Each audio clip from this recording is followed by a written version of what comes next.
안녕하세요. 한보람입니다. 누구나 한 번쯤은 다른 사람에게 칭찬을 받고 기뻤던 기억이 있을 겁니다. 잘한다, 예쁘다, 멋지다 이런 말을 듣고 나면 조금 더 잘하고 싶어지고 더 예쁜 행동을 하고 싶어지죠. 이렇게 따뜻하고 진심 어린 칭찬은 누군가를 변화시키는데 굉장히 강력한 동기가 되어주기도 합니다. 자, 지금 그리고 칭찬은 받는 것뿐만이 아니라 하는 사람에게도 굉장히 긍정적인 영향을 미치게 되는데요. 자, 그 어느 때보다도 좋은 말, 또 긍정의 기운이 필요한 시기입니다. 자, 지금부터 서로에게 좋은 점을 하나씩 찾아서 큰 소리로 칭찬해 보는 건 어떠세요? 자, 투자의 신 지금 시작하겠습니다.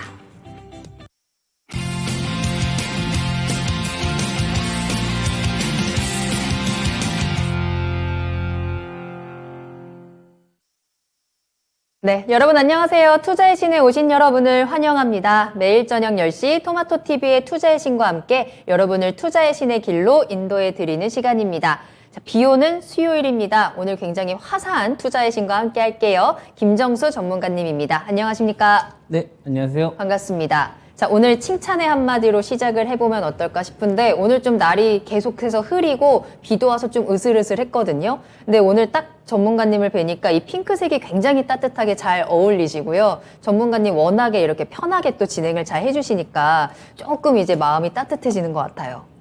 아유, 좋죠? 네, 감사합니다. 저도 칭찬 하나 해주세요. 보람 씨는 이제 키가 좀 크시잖아요. 그렇죠. 여성분인데도 네. 불구하고 그래서 이렇게 옷 맵시가 다른 사람들은 그냥 뭐 평범해 보이는 옷도 좀 보람 씨가 입으면 좀 특별해 보이는 게 있는 것 같아요. 그런가요? 아, 오늘 저의 이제 그 네. 풀샷을 좀 보여드려야 되는데 아쉽습니다. 옷발 잘 받는 한보람 앵커, 그리고 따뜻하고 정말 스토리텔링을 잘 해주시는 김정수 전문가님과 우리 투자의 신 함께 하겠습니다. 자, 그런데 요즘 시장에 대해서는 우리가 좀 칭찬할 만한 게 있을까 싶네요. 시장이 너무 지금 계속해서 하락하고 우리를 힘들게 하고 있어서 찾을 수 있을까요? 시장에 대한 칭찬? 그러니까 관점의 차이인 것 같아요. 그러니까 저도 이전에 주식 투자를 했었던 초기에는 네. 맞추려고 되게 많이 노력을 했던 것 같아요. 시장에 맞추려고, 시장을 맞추려고. 그렇죠. 지수가 한 2,400이 저점일까, 2,300이 저점일까, 네. 이런 거 항상 맞추려고 좀 노력을 했던 것 같고, 이전에는. 네. 그리고 부족하면은 좀 지식이 부족했구나, 내가 공부가 좀 적었구나, 좀 정보를 내가 좀 빨리 알지 못했구나, 뭐 이런 식으로 많이 문제를 풀어 갔었던 것 같아요. 네. 그러다 보니까 노력하는 거에 비해서 이제 결과가 안 좋게 나오는 경우가 있더라고요. 그래서 생각을 한번 좀 바꿔봤습니다. 생각을 좀 바꾸게 된 거는 이제 월가의 좀 투자의 영웅들이 이야기했던 좀 인터뷰들, 네. 그런 것들을 처음부터 끝까지 한 수십 번 반복해서 보면서 매일 생각했어요. 아침에 일어나면. 그러다 보니까 되게 자그마한 생각의 변화가 별거 아닌 건데도 되게 네. 큰 변화를 가져오더라고요. 그러니까 이길 수 없는 상대인데, 네네. 우리가 주식시장은 이길 수 없는 상대인데, 내가 이기려고 했었구나. 그래서 지지 않으려고 노력을 해야 되겠구나. 지지 않는 것과 이기는 것은 또 다른가요? 그러니까 우리가 이기는 이런 거죠. 그러니까 맞춰서 꼭 수익을 내려고 하는 거죠. 그러면 뭐가 포함이 되냐면은 내 욕심이 포함이 되는 거고, 시장에 나와 있는 어떤 지식이나 이슈들을 계속 쫓아다닐 수밖에 없게 되겠죠. 그쵸, 그쵸. 근데 그런 게 노력한다고 해서 이길 수 있느냐 그러면 못 이긴다 이거예요. 인정을 해버린 겁니다. 아, 나는 어차피 저점 못 맞춘다고 생각을 하는 거예요. 근데 손절하기는 싫은 거예요. 맞아요. 그래서 그 섹터에서 뭐 반도체, 뭐 배터리, 언택트, 뭐 이런 거 있잖아요. 그리고 뭐 에너지, 여기서 내가 제일 대표 기업들을 요 가격에 사면 정말 잘 사겠구나. 그리고 나는 저점을 못 맞추니까 한 2번 정도 나눠 사야지, 3번에 네. 나눠 사야지. 그리고 유동성이 축소가 되면 나는 어차피 저점을 못 맞출 테니까 네. 현금 관리는 반드시 하면서 가야지. 이러면은 좀 편안해지더라고요. 그래서 시장에 대해서 내가 이기려고 하면, 그러니까 맞추려고만 하다 보면 맞추려고 하는 게 잘못되었을 때 스트레스가 너무 커지니까 네. 이런 걸 좀 과감하게 좀 내려놓는 게 저는 되게 중요한 것 같아요. 그러면 별게 아닌 게 되게 행복해집니다. 역시 결국에는 주식도 우리가 심리 싸움일 수도 있고 내 마음을 어떻게 먹느냐에 따라서 이 시장을 내가 어떻게 바라보고 대응해야 되는지, 그렇죠?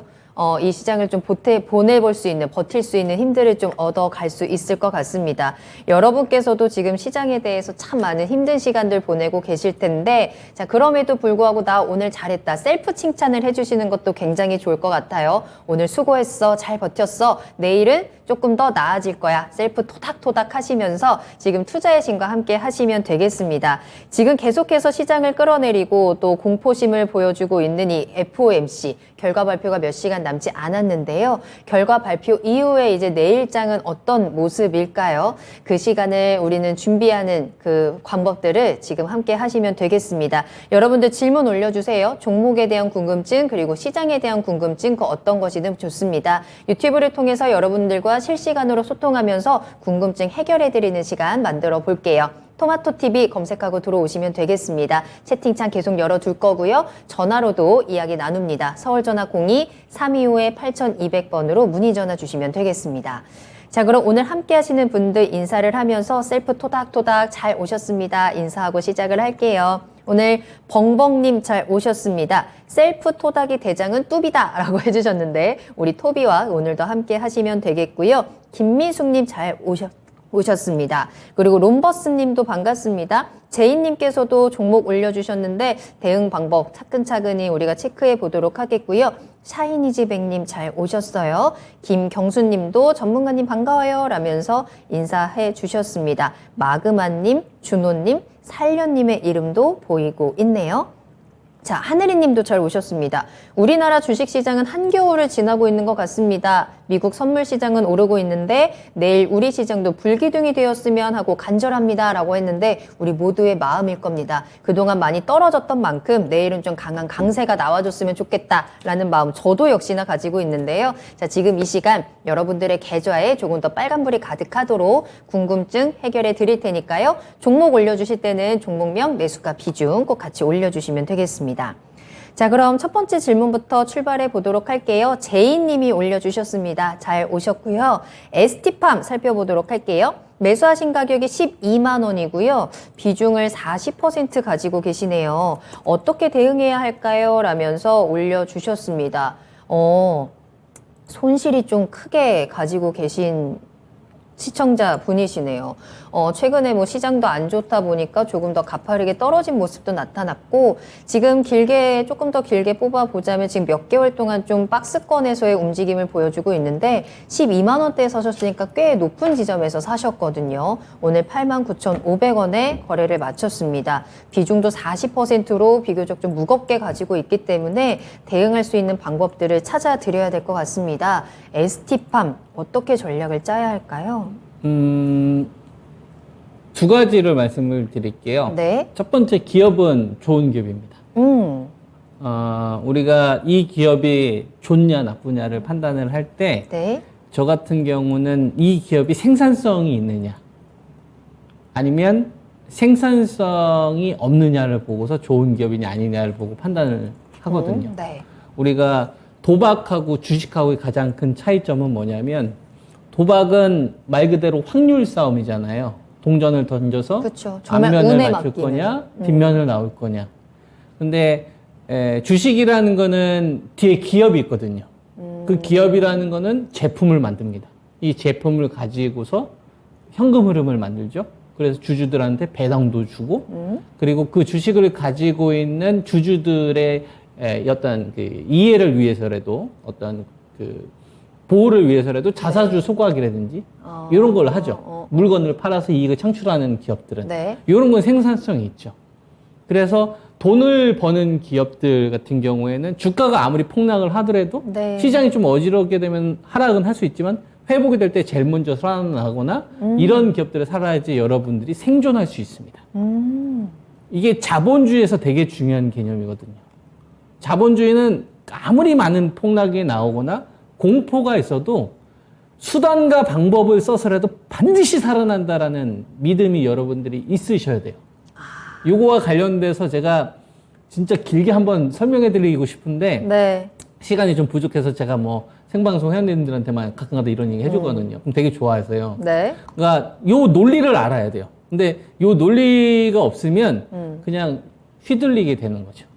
그래서 이제 아까 ST판 관련되어서 질문을 했었어요. 좋은 기업이라고 질문한 이유는 뭐냐면 네. 이 기업은 꿈을 사고 파는 기업이 아니라 생산성이 있더라. 오. 라는 겁니다. 올리고 핵산 치료제와 관련된 이런 어떤 원료 요 생산을 통해서 이제 이 동아그룹에서 자금 지원을 받으면서 2018년도에 사업에 큰 변화를 이뤘고 적자에서 이제 흑자로 전환이 되면서 사실상 바이오 제약의 핫 트렌드라고 볼 수가 있죠. mRNA 관련된 이쪽과 관련되어서 실제로 수익성이 나고 있는 기업이기 때문에 제가 이제 좋은 기업이라고 하는 거고요. 네. 그러면 이런 좋은 기업이 시장에서 평가를 받아야 될 거 아니에요. 이 평가를 받을 때 이게 두 가지 관점에서 바라봅니다. 첫 번째는 유동성 장세에서 이 기업을 평가. 네. 그러면 아무래도 좀 점수를 후하게 주겠죠. 그렇죠. 근데 이제 반대로 지금과 같이 유동성이 축소가 됐을 때는 이 기업이 설사 좋아도 돈의 규모가 줄어들었기 때문에 얘가 잘못한 게 아니라 얘보다 더 나은 섹터들을 찾아가 다니게 되는 거죠. 얘가 잘못한 게 아니라. 이런 관점으로 이 주식을 바라보고 전략을 세워야 된다고 저는 바라보거든요. 그래서 비중이 40%라면 저거는 유동장세였다면 한번 해볼 만했을 것 같아요. 근데 유동성 축소 구간이라고 한다면 좋은 기업이라고 하더라도 네. 지금 구간에서는 약간 좀 비중에 좀 무리수가 있는 게 아니냐 이런 좀 의견을 좀 드리겠고 네. 만약에 비중이 전 적었다면 전 추가 매수 의견을 드렸을 겁니다. 8만 3, 4천 원 정도에서. 네. 전 이 정도 가격이면 전 이긴다고 보거든요. 왜 그러냐면 에스팜이 2018년도부터 적자를 좀 기록을 하다가 이게 2018년도 977억 적자를 기록했잖아요. 근데 그 전에 보면은 2017년도에서 2018년도에 매출이 반토막이 났어요. 2028억 정도 매출 나오다가 618억 정도 이 흑자가 나오다가 2018년도에 977억에서 150. 그럼 좋아진 거예요, 나빠진 거예요? 좋아졌죠. 예? 좋아진 거예요, 나빠진 거예요? 매출 줄어들고 흑자다가 적자 났는데 아, 그럼 나빠졌죠. 나빠진 거죠. 나빠졌죠. 겉으로는 나빠진 거죠. 그러니까 이게 되게 중요한 겁니다. 겉으로는 나빠진 거예요. 네. 그래서 우리가 주식을 생각할 때는 1차원적으로 생각하면 안 됩니다. 뭘 던져야 되냐면 왜? 라는 질문을 던져야 되는 거죠. 왜 떨어졌는지. 왜 나빠진 거냐. 이 나빠진 게 정말 이 기업이 정신을 못 차려서 사업을 어떤 중대한 손실을 해서 못한 거냐. 아니면 회사에 중요한 결단을 내려서 경쟁력이 없는 거 잘라버리고 새로운 어떤 성장 동력을 위해서 이런 결정을 내린 거냐를 보고서 판단을 해야죠. 그죠? 그러면 2018년도 저 실적이 언제 나왔겠습니까? 2019년도 한 3, 4월 달 정도 실적이 나왔을 거 아니에요? 2018년도 실적은 2019년도 3, 4월 달에 실적이 나오니까. 네. 그럼 2019년도 이후의 흐름을 한번 바라보는 거예요. 2019년도 같은 경우를 보면은, 저렇게 실적이 나왔는데도 불구하고 데넬리가 오히려 나오네요. 그러네요. 그죠? 오히려 더 강해졌네요. 오히려 더 강해졌네요. 그러면은 2018년도 요 기간 동안에 2019년도 겉으로 봤을 때, 껍데기로 봤을 때는 2028억 매출이 나왔었던 게 그 다음에 977억에 156억 적자가 나오고 2019년도에 933억에 267억.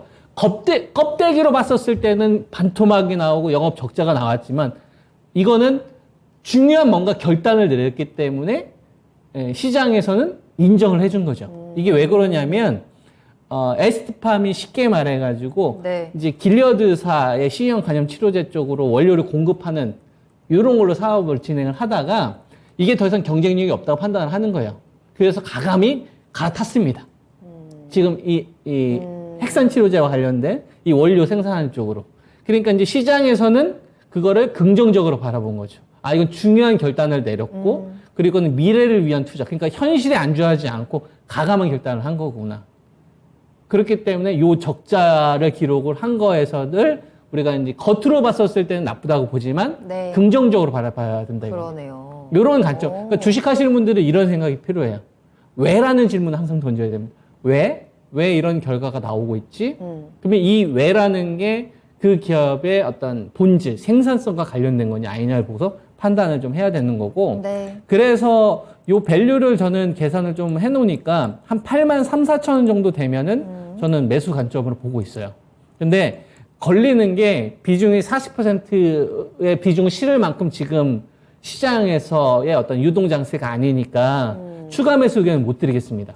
비중이 적으시면 저는 추가 매수 의견 드리겠는데 네. 저 40% 내외 정도에서는 그냥 보유하고 있는 요 비중을 매수가 좀 금방 정도 되면 좀 조절하시면서 가시는 게 어떨까 이런 의견 좀 드리겠습니다. 알겠습니다. 조금은 안타깝네요. ST팜 성장성이 있는 기업입니다. 지금 시장이 워낙에 유동성이 적고 지금 힘든 시장이기 때문에 지금 관심에서는 살짝 뒤로 물러나 있지만 이 성장성을 가지고 앞으로 ST팜의 주가 상승에 대한 부분도 기대를 해볼 수 있을 것 같은데요. 그 적당한 가격대가 8만 3천 원입니다. 네, 시청자님이 지금 매수하신 가격대가 12만 원이잖아요. 비중도 꽤 무겁기 때문에 지금 시점에서는 조금 더 꾸준히 진득하게 이 종목의 상승을 기다리는 방법이 가장 좋겠다라고 말씀을 해드렸고요. 매수가 근처까지 올라왔을 때 매도 의견도 함께 전해드렸습니다. 참고해 보시길 바랄게요. 응원하겠습니다. 자, 이렇게 ST팜에 대한 진단 도와드렸고요. 여러분들 계속해서 궁금한 내용들 올려주시면 되겠습니다. 종목명, 매수가, 비중 같이 올려주시면 종목 진단 도와드릴 거고요. 시장이나 또 여러분들이 가지고 계셨던 내가 투자를 하면서 가지고 있었던 궁금증들 무엇이든 올려주시면 실시간으로 해결 도와드리겠습니다. 그리고 전화 주시면 조금 더 자세하게 또 신나게 재밌게 이야기를 나눠보도록 할게요. 서울전화 02-325-8200번, 02-325-8200번 열어두도록 하겠습니다. 자, 다음 상담 만나보겠습니다.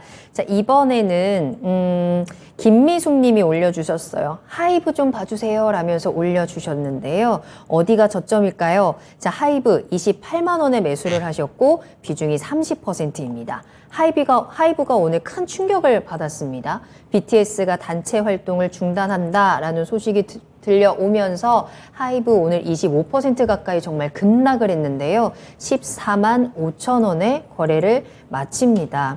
오늘 이 소식에 또 주가 하락에 정말 많은 투자자분들이 정말 덜컹 하셨을 것 같은데 이게 저점을 찍으면은 올라올까요? 어떻게 보세요? 하이브는 제가 공개 방송을 일요일마다 이제 하는데 이것도 제가 방송에서 많이 경고했었던 종목이죠. 그 당시가 아마 30만 원대 초반 정도 되셨을 거예요.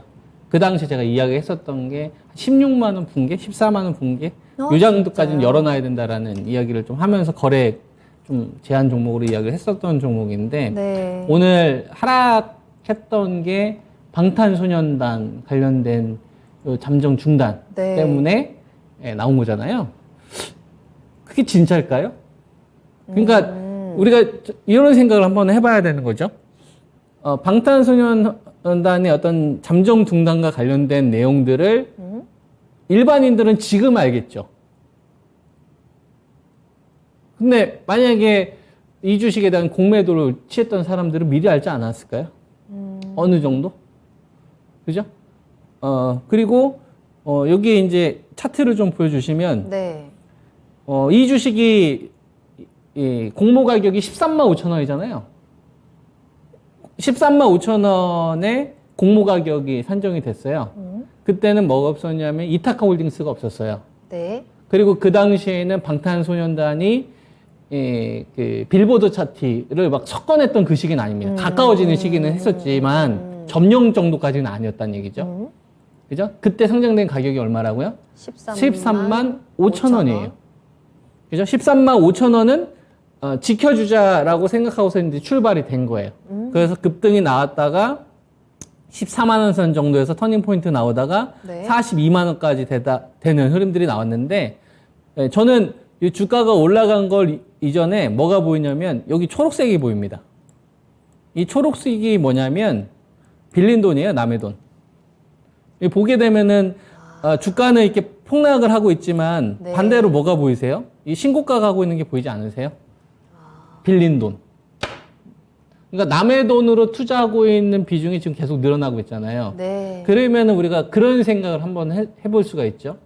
돈이 넘쳐나는 구간에서는 내가 설사 실수를 하더라도 다른 사람들도 또 실수를 할 거기 때문에 내가 비싸게 사도 더 비싸게 사는 자금들이 들어옵니다.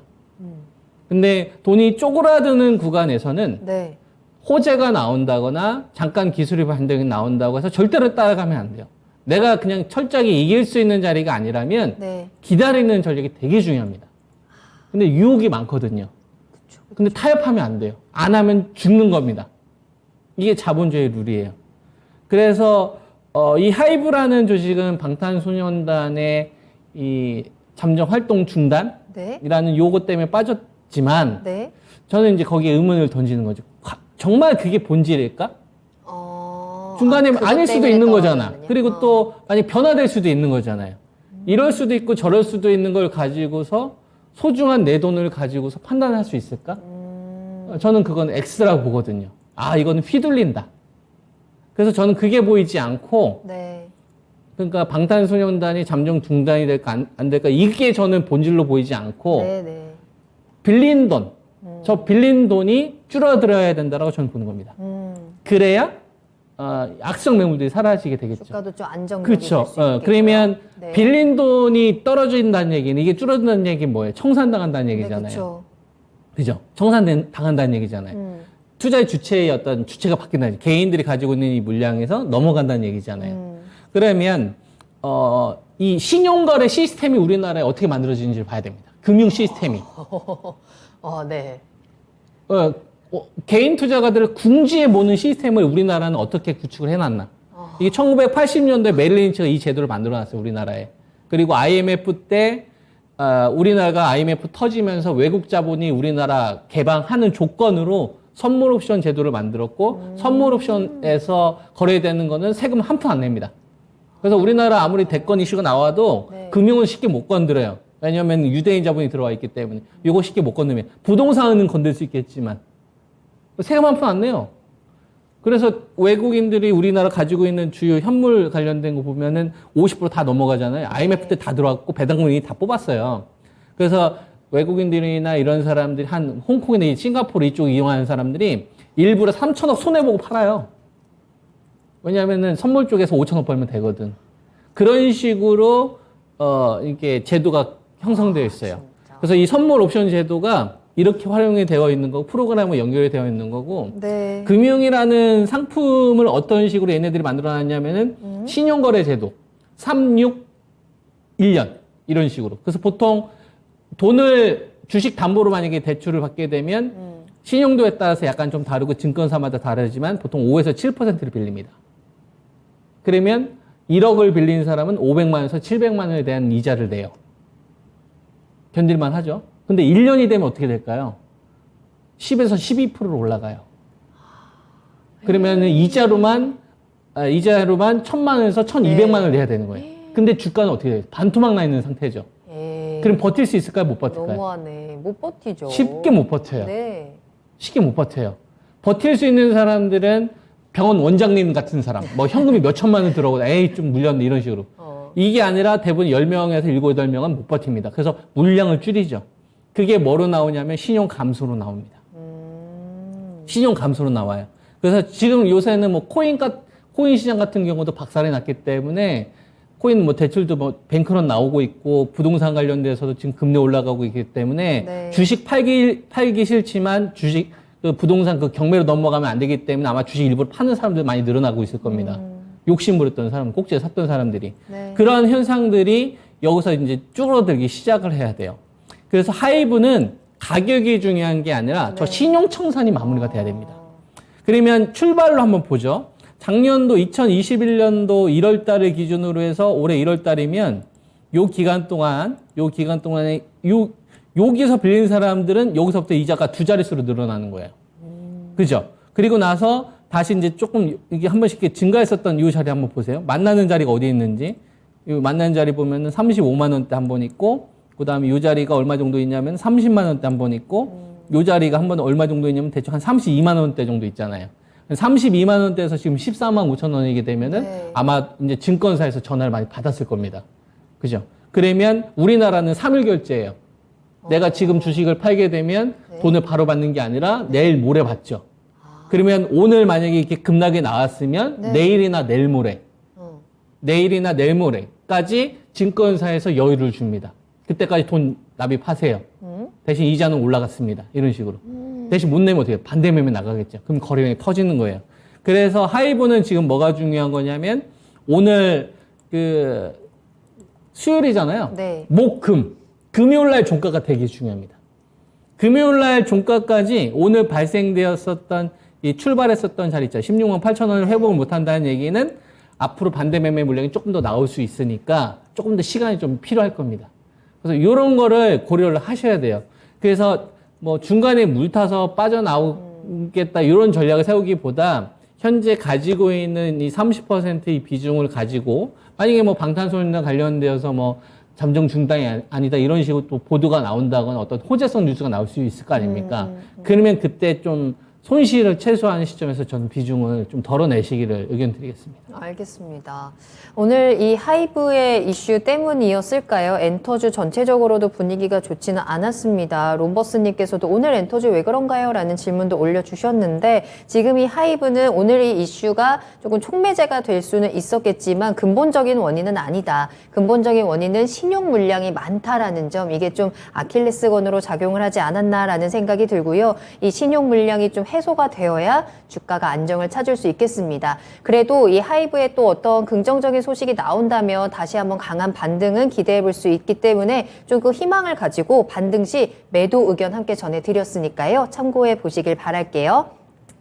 자, 김정수 전문가님과 함께 생방송으로 실시간으로 여러분들의 궁금증 해결 도와드리고 있습니다. 황금 들판님도 잘 오셨고요.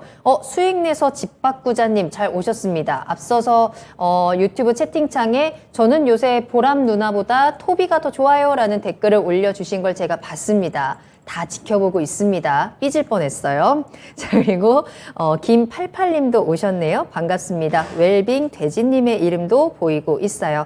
자, 계속해서 여러분들과 소통하고 있습니다. 궁금하신 종목들, 종목명 매수가 비중 올려주시면 되겠고요. 또 전화 기다리고 있을게요. 서울전화 02-325-8200번 연락 주시면 되겠습니다. 자, 다음 질문은요. 꽃방울님이 질문을 올려주셨습니다. 삼성전자 이재용 부회장이 ASML CEO랑 어깨동무 사진을 보이고 있던데 반도체 관련주 전망 어떻게 보시나요? 하셨어요. 이재용이 직접 이제 나섰습니다. 유럽으로 출장을 가서 이 네덜란드 총리 그리고 ASML CEO랑 어깨동무를 한 사진이 이제 기사가 올라오더라고요. 과연 지금 삼성전자가 진짜 굉장히 위태로운 상황이잖아요. 주가가 많이 내려가서 뭐 5만 전자 이야기 나오고 3만 전자를 예상하시는 분들도 많더라고요. 그런 상황에서 계속 삼성전자가 힘을 못 내주니까 반도체 종목들도 많이 답답하실 것 같거든요. 이 소식이 반도체 쪽에 조금 긍정적인 역할을 할 수 있을까요? 저는 이제 되게 공격적으로 얘기를 좀 하고 싶은데 네. 또 그렇게 얘기하면은 또 너무 늦은 시간대에 충격을 줄 수 있나? 충격을 줄 수도 있으니까 저는 무조건 사야 된다고 생각합니다. 사야 돼요. 아, 삼성전자. 그러니까 뭐 5만 됐고 네. 그냥 그 사서 분기 배당 받거든요. 그거라도 봐서 만약 분기 배당 받으면 더 사고 그리고 하이닉스도 이번에 98,000원 드디어 깨졌잖아요. 사고 전저점 됐고 그냥 사고. 드디어라는 표현을 쓰시네요. 하이닉스는 제가 이제 13만 2천 원 때부터 계속 기다렸다가 사자는 의견을 좀 드렸었죠. 9만 전저점 깰 때까지 기다리자. 그래서 이제 뭐 방송 보신 분들은 아실 거예요. 9만 8천 원. 네. LG 전자도 그때 이제 9만 1천 원대까지 제가 기다리자 의견을 좀 드렸었던 것 같고 LG 디스플레이는 15,000원대. 네. 15,950원까지 왔던데요. 그러니까 저는 그런 마인드예요. 그러니까 지금까지 꼭지에서 사지 않고 기다렸던 사람들이 있을 거 아니에요. 그쵸. 비중 관리도 하고 뭐 이런 거 있을 거 아니에요. 그 사람들이 생존한 사람들이 이 판 다 먹는다. 전 이런 관점으로 가지고 있어요. 그래서 지금 시장이 되게 비관적인 전망도 많고 그 다음에 경기와 관련된 이런 좀 부정적인 의견들이 되게 많지 않습니까? 전 그거 신경 1도 안 씁니다. 그냥 전 다 어떻게 생각하냐면 네. 당신들은 투자 주체가 아니야 이렇게 생각해서 됐고 그냥 좋은 기업 사게 사면 된다. 이런 마인드예요. 요거는 이제 뭐냐면 저의 주장이죠. 근데 이런 주장을 하기까지, 이런 확고함을 전달하기까지는 뭐 그냥 얘기하면은 안 되니까 그냥 제가 가지고 있는 논리를 여러분들한테 말씀을 드릴게요. 뭐 반도체 관련된 이야기를 했으니까.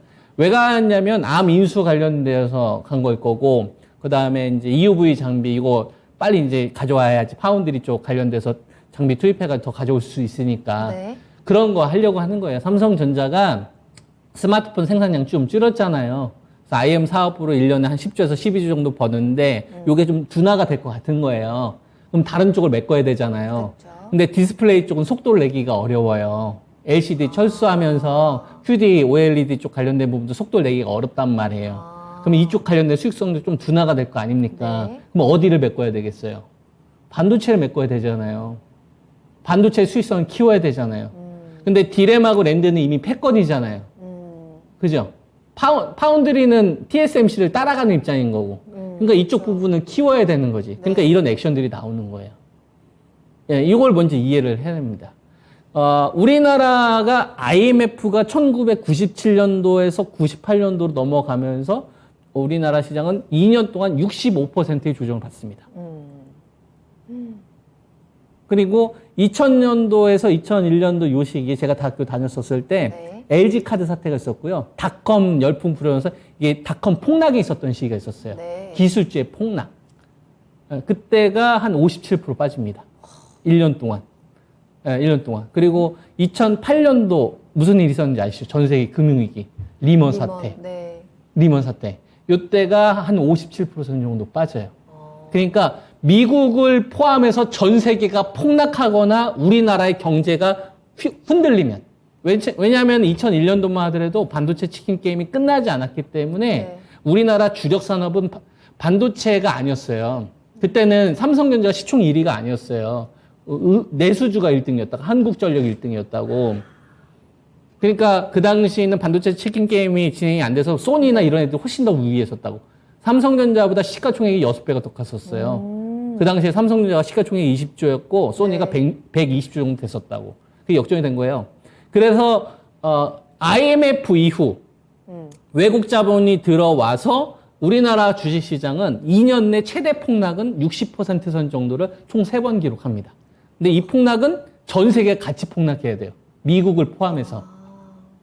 이게 한 25년 동안 3번 있었어요. 네. 그리고 25%의 조정을 보인 경우 25%의 조정을 보인 경우가 총 6번 있었습니다. IMF 이후 25년 동안. 그러니까 4년마다 우리나라는 한 4년 정도 꼴로 평균 4년마다 25% 내외의 조정을 받습니다. 이라크 전쟁이 터졌을 때 2003년도 네. 요 시기, 그 다음에 2010년도에서 2012년도 요 시기, 그리스 파산됐을 때 유럽 재정 위기, 뭐 이런 식이 있잖아요. 그리고 차이나 쇼크 때도 한 20% 조정이 나왔었고, 요때가 한 25%의 조정을 1년 이내로 받습니다. 그러니까 미국은 안 망하고, 뭐 유럽이나 차이나 쇼크가 발생이 됐던 어떤 전쟁 위기로 발생이 돼서 금융망이 막 흔들렸었을 때, 요때는 우리나라가 한 25%의 조정을 총 6번 정도 맞았어요. 그러니까 한 4년마다 우리는 25% 조정이 받는다는 생각을 항상 하고 있어야 돼요. 그리고 코로나 한 중간 정도가 되는 거고, 특수한 경우가 되는 거고, 그리고 우리나라는, IMF 1997년도에서 2022년도 25년이라는 기간 동안, 평균 15%의 조정을 총 16번을 받았습니다. 그러면 이건 뭐냐면 15개월마다 평균 15% 조정이 나오는 거예요. 우리나라 주식시장은. 이건 제가 정한 게 아니라 우리나라 이제 주식시장의 정의인 거죠. 그러니까 IMF 이후로 우리나라는 25년 동안 15%의 조정이 총 16번 있으니까 15개월마다 15% 조정이 나온 거예요. 그러니까 3,300에서 15% 조정이 나오면 최소한 2,800인 거죠. 그러니까 2,800 이상 다 비쌌던 거예요.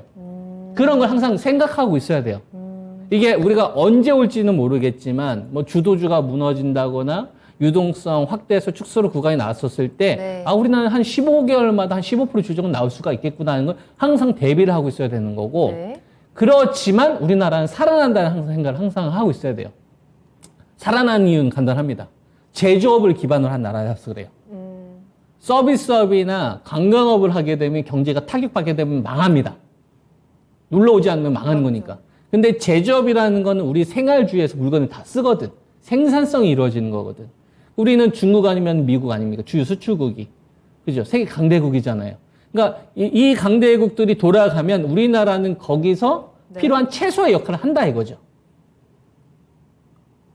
그게 우리나라 주도 산업에 집중되어 있는 겁니다. 그래서 2014년도 7월 전까지는 배터리가 아니었고 IT 반도체나 자동차 부품이나 이제 석유 화학 제품이 우리나라 주요 수출 품목이어서 한 550주 정도의 수출을 보였던 거고 네. 셀가스 혁명 이후에 에너지가 무너지고 나서부터 반도체 집중 현상이 나오면서 우리가 2017년도 18년 반도체 빅사이클 터지면서 750조, 770조의 수출 규모를 보였던 거거든요. 네네. 여기서 최소한으로 우리나라는 100조는 벌어요, 항상.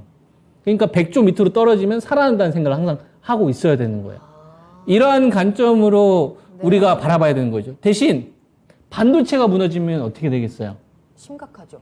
반도체가 무너지는 순간 우리나라 이익의 절반이 날아가는 겁니다. 그죠? 그러면 삼성전자가 날아간다, 하이닉스가 날아간다는 얘기는 누가 날아간다는 얘기예요?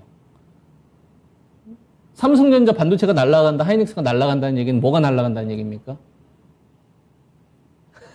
주요 고객사가 날아간다는 얘기잖아요. 고객사가 날아간다. 그러면 애플이 날아간다는 얘기예요. 마이크로소프트가 날아간다는 얘기고, 버라이즌이 날아간다는 얘기고, 알리바바가 날아간다는 얘기고, 테슬라가 날아간다는 얘기예요.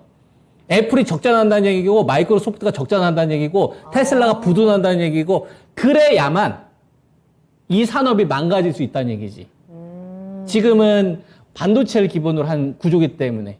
그러니까 시장에 폭락이 나오고 악재가 막 나오더라도 좋은 기업 싸게 사면 되는 거예요. 기다렸던 사람들이 이 판 다 먹는 겁니다.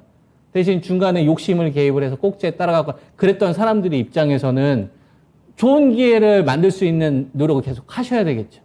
그런 관점에서 지금 시장을 바라보세요. 위기보다는 기회가 훨씬 더 많고 좋은 기업을 한 주라도 더 살려고 회복이 조금이라도 빠른 게 나오고 있으면은 교체할 생각으로 지금 가득 차야 되는 거지.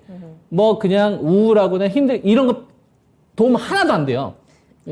거기 집중해야 돼요. 그쵸. 네.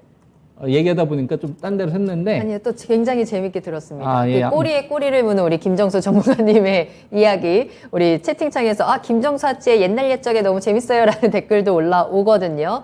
자, 반도체에 대한 고민들 많으실 겁니다. 이재용 부회장이 또 직접 나서면서 반도체에 대한 문제를 또 거기서의 경쟁력을 선점하기 위한 움직임들을 보여주고 있는데요. 우리가 이제 주식에서 우리 투자자의 관점으로 봤을 때 이제는 때가 왔다라고 조금 해석을 하는 게 우리가 조금 더 좋은 기회를 잡을 수 있는 방법이 아닐까라는 생각이 듭니다. 반도체의 힘을 또 믿어보면서 우리나라는 또 항상 살아난다. 그러기 위해서 반도체가 함께 따라가 준다라는 점을 우리는 염두에 두고 지금 이 하락이 좀 많이 걱정되고 무서우시겠지만 전문가님께서 드디어라는 표현을 사용하기도 하셨거든요. 자, 마인드를 조금 더 긍정적으로 바라보면서 지금 어떤 타이밍에 잡으면 좋을지 그 매수 타이밍을 잘 참고해 보시는 것도 좋을 것 같습니다. 채팅창에서도 그러면은 LG전자, SK 하이닉스 어떤 걸 사야 되나라는 고민들도 하고 계시는 것 같은데 기회 꼭 잡으셔서 앞으로의 상승의 시기가 왔을 때 그 수익을 꼭 톡톡히 볼 수 있었으면 좋겠습니다.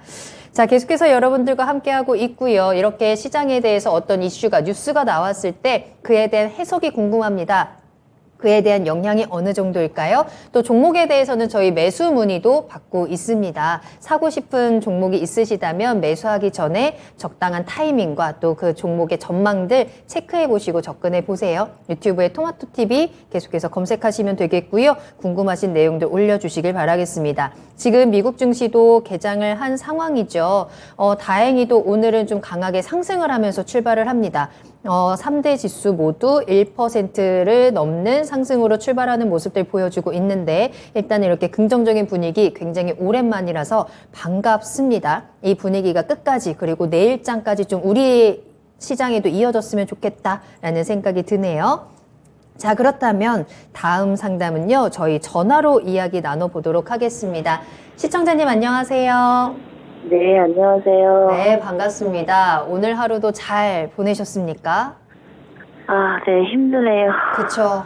많이 힘듭니다. 자, 전화 잘 주셨고요. 그 힘든 마음 조금이라도 좀 덜어드리도록 할게요. 자, 어떤 종목 궁금하실까요?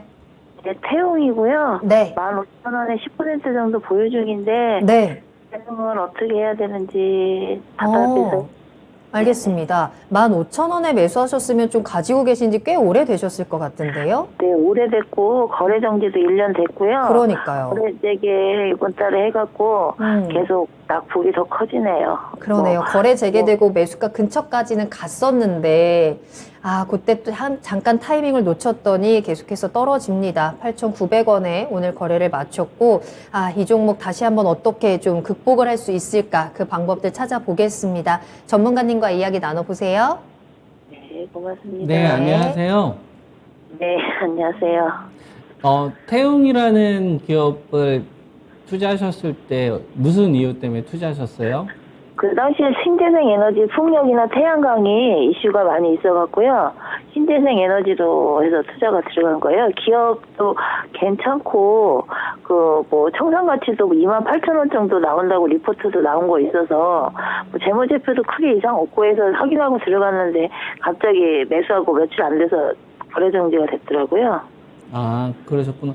근데 이제 우리가 신재생 에너지 쪽 관련돼서 관심이 많으셨을 때, 네. 뭐, 하나 솔루션이라는 기업도 있고, 뭐, CS 윈드라는 기업도 있고, 하나 솔루션이란 그 OCI 뭐 이런 대표적인 기업들도 있잖아요. 태양광, 풍력 묶어서 우리가 신재생으로 이야기를 네, 하는데, 근데 이제 그 중에서 태용이 유난히 좀 좋으셨던 이유가 있으세요? CIS도 매수를 해봤고요. 이렇게 매매를 해보고, 이것도 그때 토마토에서 이것도 추천이 나온 거거든요. 그러셨구나. 신재생 쪽으로 보신 거는 맞습니다. 뭐, 태용이라는 이 기업은 이제 우리가 보통 풍력 쪽 관련돼서 이제 분류를 하는데요. 우리가 이제 신재생 에너지로 가는 데 있어서, 뭐가 좀 중요하냐면은 비교 우위가 돼야 됩니다. 그러니까 풍력이나 태양광 관련된 이런 주식들이 부각을 받으려면 유가가 너무 비싸니까 얘네들 빨리 키워야겠구나라는 분위기가 만들어져야 되죠. 그래서 유가가 저유가 시대보다 지금과 같이 좀 고유가를 유지하는 구간에서는 신재생에너지 쪽 관련된 관심을 갖는 거에 대해서는 저도 이제 공감을 좀 하거든요. 근데 그런 게 있어요. 우리가 신재생에너지로 보고 있지만 이게 유동성이 있었을 때는 너도 나도 다 가지만 유동성이 줄어드는 구간은 신재생이지만 너보다는 얘가 조금 더 좋은 것 같다라고 해서 자금이 이렇게 동등하게 분배되지 않습니다. 그래서 태용 같은 경우에는 시청자님께서 이 신재생이라는 이 포인트는 잘 잡으셨지만 이 주식보다는 다른 주식을 좀 살래라고 해서 좀 경쟁에서 좀 밀리고 있다라고 저는 좀 판단이 좀 섭니다. 그래서 좀 업종이나 관심 섹터는 잘 골랐지만 이게 종목까지 좀 이어지지는 좀 않은 요런 좀 아쉬움이 좀 있고요. 그리고 거래가 정지됐다가 이제 재상장이 좀 됐는데 이전에 이제 그 5월 19일 날 저점을 좀 만들었었던 자리가 8,500원이에요. 그러면 이게 1년 동안 거래가 정지가 됐다가 풀린 거잖아요. 그럼 시청자님도 굉장히 마음고생을 했었을 텐데, 그럼 시청자님 말고도 다른 기존의 주식을 가지고 있으셨던 분들도 1년 만에 다시 풀린 거잖아요. 그러니까 얼마나 저기 하겠어요? 오랜만에 열리는 거겠어요. 근데 이런 주식이 화려한 좀 시세를 뿜으면 다행인데 그렇지 않게 되게 되면 어떠한 심리를 좀 가져오게 되냐면 그동안 좀 고생한 게 있기 때문에 너 말고 그냥 좀 대장으로 가야겠다. OCI 해야 되겠다. 하나 솔루션 해야 되겠다. CS 윈드를 해야 되겠다. 이런 식으로 교체 욕구가 생길 수가 있다는 얘기예요. 그러니까 제가 이렇게 말씀을 드리는 거는 유동성이 넘치는 구간에서는 해당되진 않아요. 왜냐하면 너도 나도 다 가는 시장이니까. 근데 유동성 축소라는 거는 비교를 하게 되어 있습니다. 얘가 잘해도 얘가 조금 더 잘하는 것 같네? 그러면 그쪽을 보는 거죠. 그래서 이 프로그램을 보더라도 뭐 다른 경쟁 프로그램이 있을 거 아니에요? 그러면은 이 프로그램을 선택하시는 분들은 다른 프로그램보다 이 프로그램을 봐야겠구나라고 스스로 가치를 인정했기 때문에 보시는 거잖아요. 내가 뭐 채널을 동시에 바라보지 않는 이상 선택이라는 걸 하잖아요. 어디가 더 낫지? 얘가 더 낫네? 그래서 보는 거잖아요. 마찬가지라는 얘기죠. 그래서 태용도 있고 CS 윈드도 있고 동국 SNC도 있고 그러면 그 중에서 네가 베스트일까? 잘 모르겠는데 그랬을 때는 자금이 안 들어와요. 그래서 우선적으로 좀 체크를 하셔야 될 게 직전 저점이 8,500원인데 우선적으로 체크해야 될 게 전 거래량이라고 봅니다.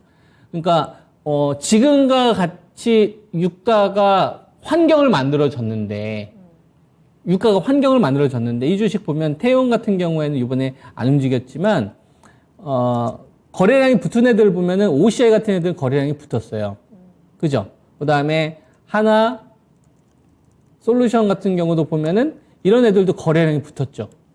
그죠? 이쪽은 이제 태양광 쪽입니다. 그리고 풍력 쪽 볼게요. CS 윈드 쪽 보면은 이쪽은 거래량 크게 붙지는 않았어요. 그 다음에 동국, SNC 같은 경우도 한번 불었다가 지금 조금 감소되고 있는 상황이죠. 다시 태용을 보겠습니다. 태용을 보면 이거 뭐 붙은 격과 아예 없어요. 그죠? 그러면은, 이렇게 해석할 수가 있습니다. 신재생 에너지와 관련된 환경을 만들어졌는데, 태용 미안하지만 너보다는 하나솔루션이나 태양광 쪽을 먼저 사고, 그리고서 좀 남는 돈은 풍력 가운데서 다른 거 사고 하다 보니까 태용은 좀 우선순위에서 밀리게 되는 거죠.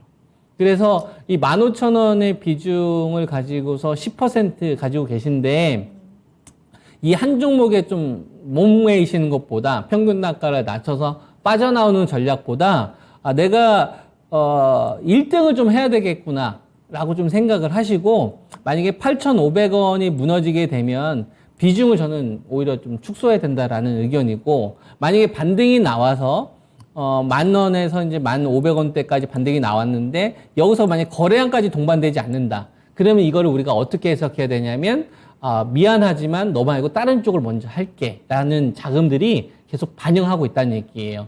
그렇게 되게 되면 태용하고 이 종목을 가지고서 너무 승부를 보기보다 8,500원이 깨지면은 일단 절반이라도 비중을 좀 줄여놓고 만약에 반등이 나와서 1,500원대가 반등을 시도하는데 거기서조차도 거래량이 동반되지 못하면 얘 말고 그냥 차라리 1등으로 가야 되겠구나. 그런 식으로 좀 종목 교체를 하시는 게 어떨까 싶습니다.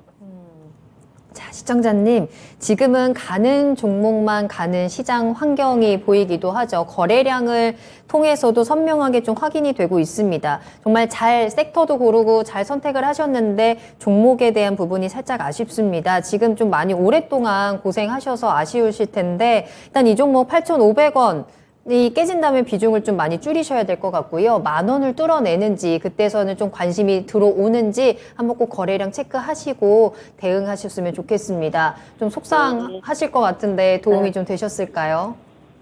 네, 알겠습니다. 네, 감사합니다. 힘내시길 바랄게요. 응원하겠습니다. 네. 네, 감사합니다. 전화 끊으실 때까지 목소리가 참 힘이 없으셔서 마음이 아픈데 이 종목 참 오랫동안 나를 괴롭혔던 이 종목 잘 보내주고 또 다른 종목으로 그 마음의 상처 꼭 치유하시길 바라겠습니다. 자, 시간이 얼마 남지 않았네요. 자, 계속해서 여러분들 이야기 들을 거고요. 어여뻐라 라헬님께서 오시면서 우리 토마토 애천장님들 모두 화이팅입니다 라는 글을 올려주셨는데 이 글에서 왜 이렇게 라헬님이 힘이 없구나 라는 느낌이 드는 거죠. 라헬님께서도 참 힘든 시간들 보내고 계실 텐데 힘내시길 바라겠고요. 화이팅 외쳐드리겠습니다.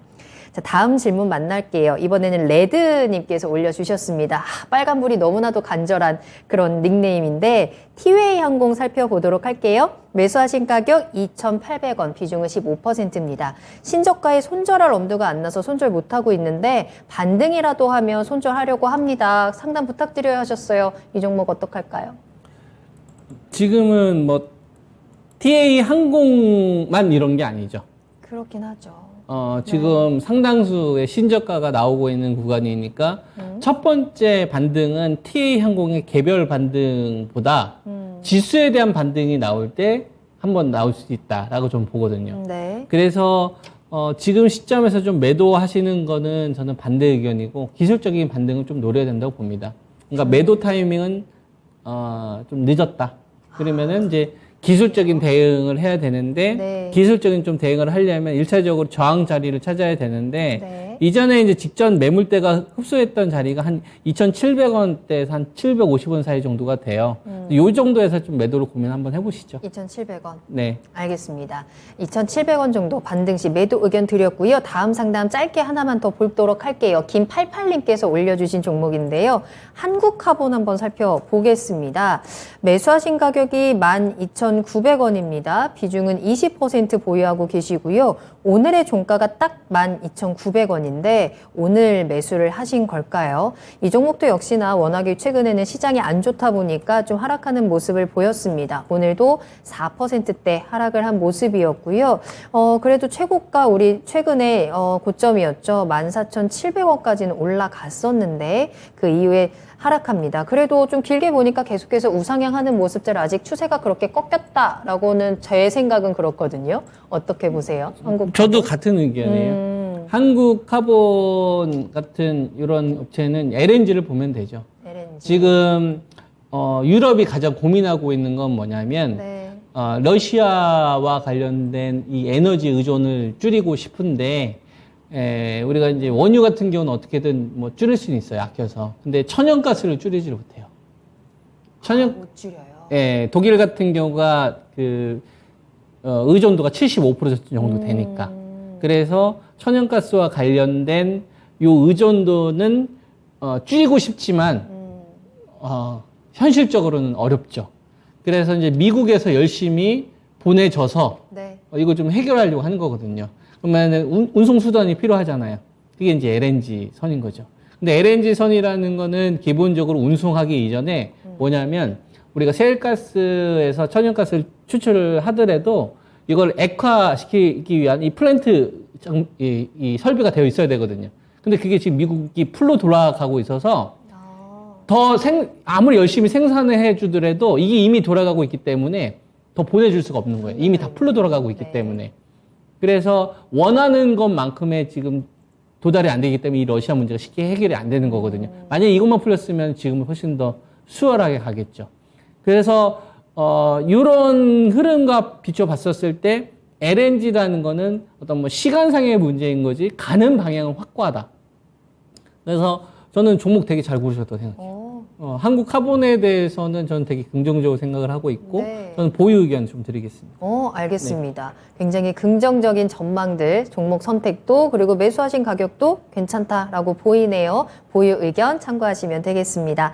자, 이렇게 오늘 김정수 전문가님과 함께 또 여러분들의 궁금증 속 시원하게 해결 도와드렸습니다. 많은 참고 그리고 도움 말씀이 되셨을 것 같은데요. 자, 한 가지 더 이제 공지 드리고 오늘 마무리하겠습니다. 전문가님께 조금 더 자세한 이야기 또 방송에서 못다한 이야기들 들을 수 있는 시간 준비되어 있죠. 유튜브 라이브 공방 준비되어 있습니다. 내일 오후입니다. 6월 16일 목요일 오후 4시 장 끝난 이후에 전문가님과 함께하는 온라인 무료 공개 방송 기다리고 있네요. 사야 할 기업 가격 잘 기다린 우리 개인 투자자들을 위한 전략들 세워드리도록 하겠습니다. 이 FOMC 뚜껑이 딱 열린 이 시장이 지난 이후에 어떤 전략을 짜야 되는지 그동안 좀 꿋꿋하게 잘 기다려온 여러분들을 위한 전략들 체크해 드릴 테니까요. 증권통 그리고 토마토 투자클럽 홈페이지 들어오시면 참여 가능합니다. 여러분들의 많은 참여 기다리고 있을게요.